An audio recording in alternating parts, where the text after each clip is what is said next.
You have been lied to about needing full blasting sun to grow a massive summer garden. The truth is, some of your favorite heat-loving crops actually prefer the shade when summer temperatures start scorching. If your plants are frying in the July heat, you need to pivot to shade gardening.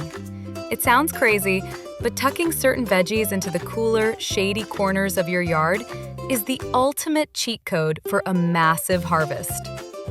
Let us start with the biggest shocker, which is peppers. Bell peppers and chili peppers actually love having cooler roots. If you give them morning light and block out that brutal afternoon sun, they will pump out so much fruit without wilting into a sad puddle. Next up are sweet potatoes. You probably think they need to bake in the sun, but they thrive in filtered light. The shade protects their vines from extreme heat, letting them focus on growing those massive tubers underground. Then you have your fast growers. Radishes and beets are perfect for those shady spots.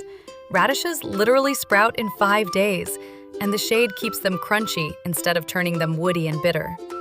Do not even get me started on greens. Spinach, Swiss chard, bok choy, and tatsoi will absolutely bolt and ruin your life in full sun. Put them in partial shade, and you will be harvesting fresh salads all summer long. Even cucumbers and summer squash like zucchini can do amazing in the shade. Just grab shade-tolerant cucumber varieties, throw up a trellis, and let them climb. The cooler temps keep the fruit crisp and juicy. And for flavor, toss parsley, cilantro, and fennel into the mix.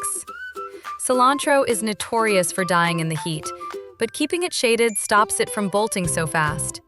Stop fighting the sun and letting your hard work burn to a crisp.